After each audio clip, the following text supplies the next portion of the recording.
दूर दूर तक चौड़ी सपाट भूमि, कहीं कोई साया नहीं। पीछे एकमात्र जल विहीन सूखा तालाब, उसी में गड्ढा खोदकर पड़े थे। सोच रहे थे कि कब चार्ज का ऑर्डर मिले, कब वे अपने दिल की निकालें, लेकिन दुश्मन खामोश था। कोई भी नजर नहीं आता था और ये उतावले हो रहे थे। उन्होंने सुना था कि दुश्मन का तोपखाना सिर्फ 4 मील है। रफीक बोला, 4 मील भी कोई रास्ता है। जीत सिंह ने कहा, और फिर टैंक, मशीन गन, कार, सब कुछ तो है उनके पास। फिर भी जान निकलती है। कहकर वह मुस्काया, माथा गर्व से ऊंचा उठ गया। रामचंद्र, तीसरा सैनिक, उसी तरह छाती फुलाकर बोला, हथियार से क्या होता है? बात दिल की है। उनके पास दिल है कहाँ? साले भाड़े के टट्टू, एक जोर का कहकहा लगा। कई आवाज एक साथ गूंजी, भाड़े के टट्टू। वह लड़ना क्या जाने और लड़े किस लिए?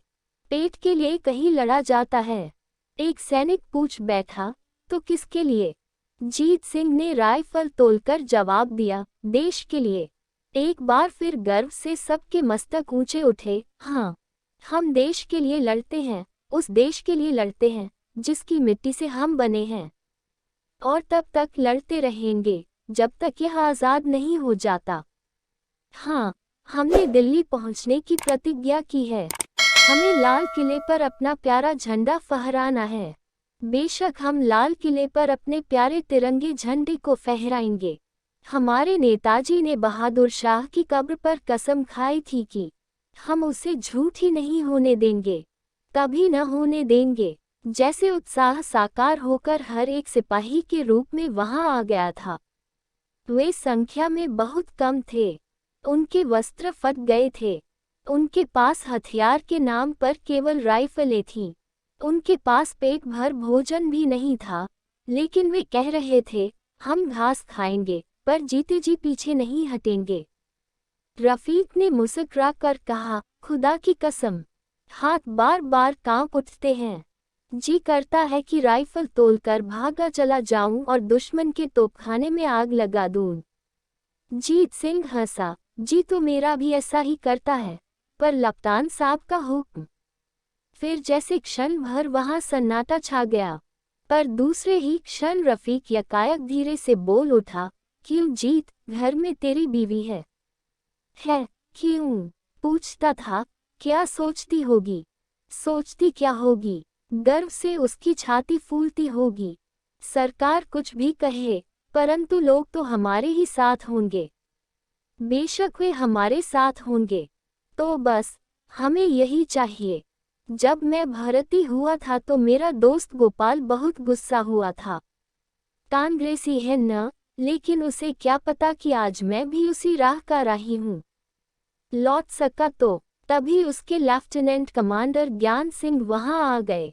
सिंह के आखिरी शब्द उन्होंने सुने, मुस्कुरा कर कहा, लौटने की चिंता है तुम्हें? जीत सिंह का मुंह फक हो गया। वह खिसिया गया, परंतु दूसरे ही क्षण दृढ़ता से मुड़कर उसने कहा, नहीं नहीं लपटान साहब, मैं लौटना नहीं चाहता। मैं अपने दोस्त की बात कह रहा था, जो मुझसे नफरत करता था। कमांडर बीच में बोल उठा, हाँ, मेरा भी एक दोस्त है, वह भी मुझसे नफरत करता है। कहता था कि मैं पेट के लिए लड़ने वाला हूँ, मैं गुलाम देश के लिए क्यों नहीं लड़ता। रफीक बोला, जी लपटान साहब, यही बात थी। जीत यही कहता था, अगर लौट सका तो कहेगा। नहीं, जीत बोला, मैं नहीं लौटना चाहता हूँ, मैं यही मरना चाहता हूँ। रफीक बोला, और मैं भी। कमांडर का मुख चमक उठा। उसने जीत सिंह के कंधे पर हाथ रखकर कहा, घबराओ नहीं, मैं जानता हूँ कि तुम यही मरना चाहते हो। हम सब यही चाहते हैं और विश्वास रखो, मैं भी तुम लोगों के साथ यही इसी मिट्टी में अपने देश के लिए लड़ते लड़ते सो जाना चाहता हूँ। सूखी काठ को एक चिनगारी भस्म कर सकती है, परंतु महादावानल में उसकी क्या बिसात। वह देख रहा था कि उसके सैनिक यंत्र की तरह राइफल चला रहे थे। उनके मुखों पर पसीना बहने लगा था, लेकिन उनकी आंखें लक्ष्य पर लगी थीं। उनके हाथ लक्ष्य की ओर निशाना साध रहे थे। ये फुर्ती से पेटी खोलते, चढ़ाते और फिर दागते, दन दन दनादन दनन दन दन। और इधर टैंक, मशीन गन आग फेंकती, सैनिक हद गोले फेंकते और वह देखता। दोनों सैनिक गदगद हो उठे। उनके नेत्रों में गर्व की लाली और स्नेह का जल उमड़ा और अपनी सुगंध से सबके दिलों को महकाता हुआ दूर तक फैल गया। रफीक बोला, पर लपटान साहब, दुश्मन क्या अफीम घोल कर सो गया है? जीत सिंह, हाँ, आप हुक्म कीजिए, हम उसे ढूंढ लेंगे। कमांडर ने कहा, ढूंढने के लिए हमारी पेट्रोल गई हुई है, उसके आने पर कुछ किया जाएगा। और फिर मुड़कर कमांडर साहब बाहर देखते हुए आगे बढ़ गए। परंतु जहां वे जाते, यही एक प्रश्न उठता, आप ऑर्डर क्यों नहीं कर रहे हैं? उनका कहना भी ठीक था। दूसरा दिन बीत चला था, दुश्मन का कहीं पता नहीं था। इसी तरह तीसरा दिन आया। उपाय उकायला मैदान में प्रकाश चमक उठा, पक्षी बोले, लेकिन सब ओर से सैनिकों ने कहा, दुश्मन कहाँ है? हम उससे पूछेंगे, वह अब तक क्यों नहीं आया? कमांडर ने कहा, डरो नहीं, वह आने वाला है, तुम तैयार हो जाओ। वे चिल्लाए, हम तैयार हैं। अचरज, तभी देखते देखते आसमान कांप उठा। घर घर, गहर गहर, गूं गूं की तेज आवाज करते हुए बममार जहाज कहर बरसाने लगे। खंदक में सन्नाटा छा गया। सब सांस रोककर लेट गए, जैसे वहां कोई है ही नहीं। पर बाहर जैसे भूकंप आ गया। धम धम, धड़क, धनन का अनवरत शब्द कानों को फाड़े डाल रहा था। जमीन उछल उछल पड़ती थी। लगा कि खंदक टूटकर जमीन में समा जाएगा और ये सब वही जमींदोज हो जाएंगे, लेकिन किसी को कुछ चिंता नहीं थी। बम कहाँ पड़ा, कोई मरा या क्या हुआ? वे तभी उठे जब शांत हो गया। उठकर उन्होंने देखा कि वे सब उसी तरह थे जैसे हमले से पहले। एक सैनिक ने कहा, तो उन्होंने व्यर्थ ही इतना कवर किया। लेकिन कमांडर बोला, साथियों, समाचार मिला है कि तुम लोगों की इच्छा पूरी होने वाली है। दुश्मन चल पड़ा है। सैनिक प्रसन्न हो उठे। उन्होंने हथियार संभाल लिए।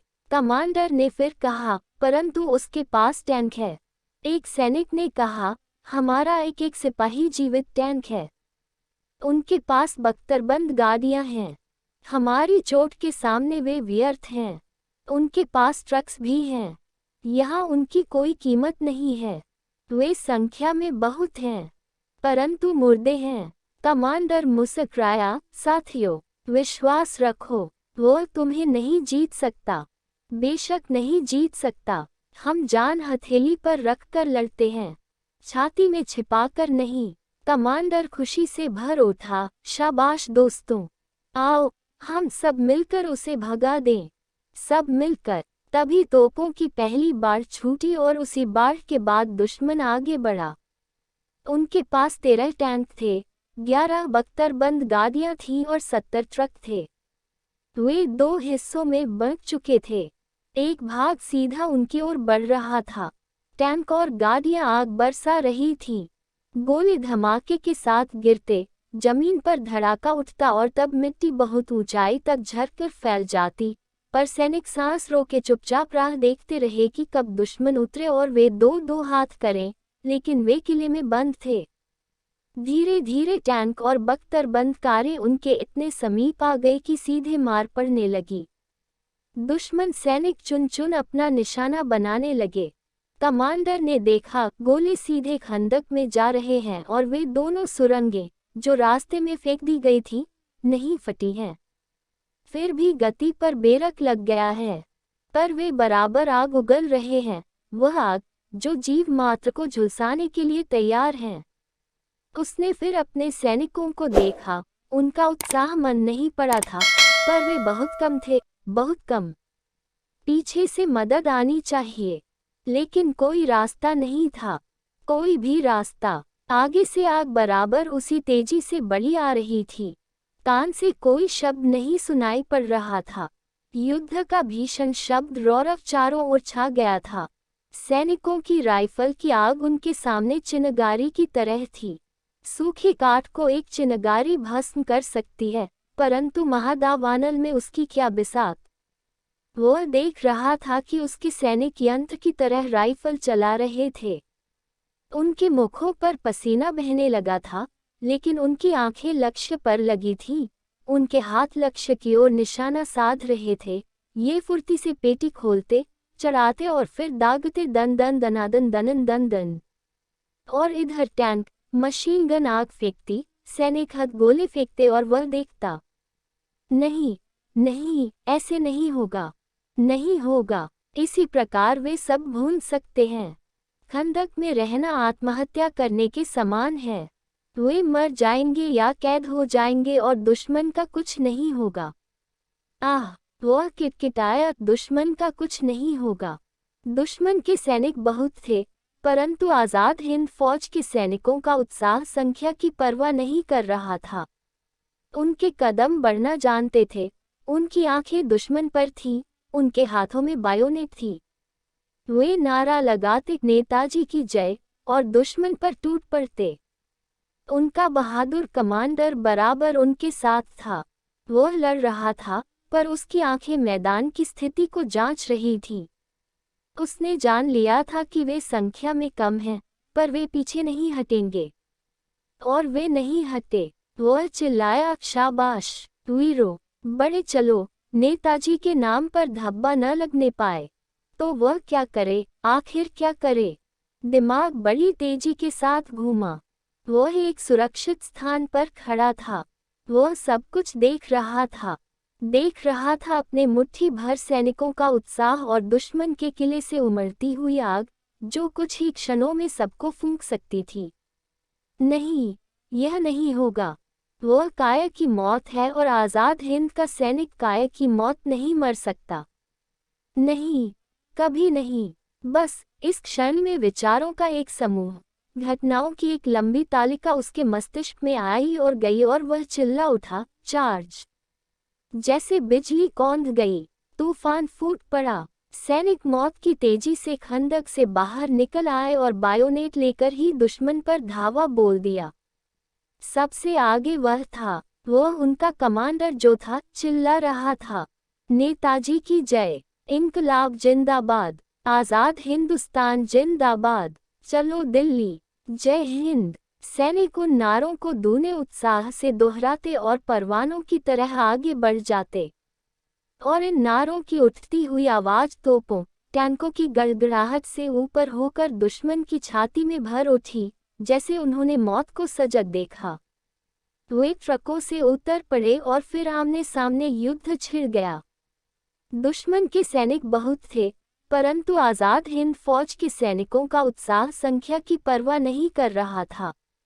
उनके कदम बढ़ना जानते थे। उनकी आंखें दुश्मन पर थीं, उनके हाथों में बायोनेट थी। वे नारा लगाते, नेताजी की जय, और दुश्मन पर टूट पड़ते। उनका बहादुर कमांडर बराबर उनके साथ था। वह लड़ रहा था, पर उसकी आंखें मैदान की स्थिति को जांच रही थीं।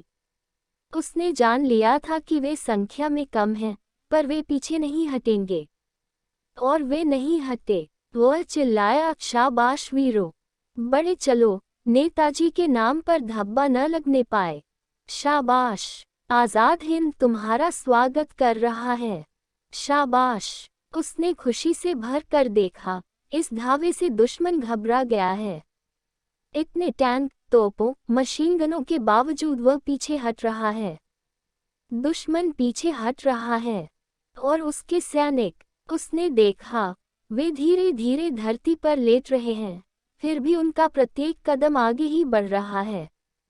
वे मृत्यु का आलिंगन कर रहे हैं, पर आगे बढ़कर। उनका यही उत्साह दुश्मन के दिलों में धड़कन पैदा कर रहा है। यह क्या वे फिर ट्रकों और जीपों में बैठ रहे हैं? लो, उन्होंने घायलों को उठाया। वह हर्ष से भर उठा। उसने चिल्लाकर कहा, शाबाश मेरे बहादुर साथियों, जीत तुम्हारी है। वह जानता था कि वे सब मर सकते हैं, वह भी मर सकता है, परंतु उसे मरने जीने की कोई चिंता नहीं थी। उसने दुश्मनों को पीछे धकेल दिया था और हुआ क्या? वे उनको पहाड़ी के पीछे दूर उस जगह तक खदेड़ देना चाहते थे। वह फिर चिल्लाया, नेताजी की जय, आजाद हिंद फौज जिंदाबाद, शाबाश बहादुरों, जीत तुम्हारी है। सैनिक तेजी से आगे बढ़े। उसके आधे साथी धरती पर लेट गए थे, पर वे आंखें मूंदे कमांडर के शब्दों पर आगे बढ़ रहे थे। तभी सहसा वह शब्द बंद हो गया। एक गोली उड़ी और कमांडर के मस्तिष्क में घुसती चली गई। वह कांपा, लड़खड़ाया और फिर गिर पड़ा। वह सैनिकों के बीच में दुश्मन के सिपाहियों की लाशों पर गिरा था। उसका हाथ राइफल पर था, उसके होंठ खुले थे, मानो मुस्कुराते हो, आजाद हिंद जिंदाबाद। सैनिकों में क्षण भर के लिए खलबली मची। दूसरे क्षण तो दूसरा कमांडर आगे बढ़ाया। उसने कहा, शाबाश मेरे बहादुर साथियों, जीत तुम्हारी है। दुश्मन भाग रहा है। नेताजी की जय, आजाद हिंद जिंदाबाद, इनकलाब जिंदाबाद। और वे आगे बढ़ गए। लेकिन वह सो गया, सदा सदा के लिए सो गया था, और दुश्मन पीछे हट रहा था।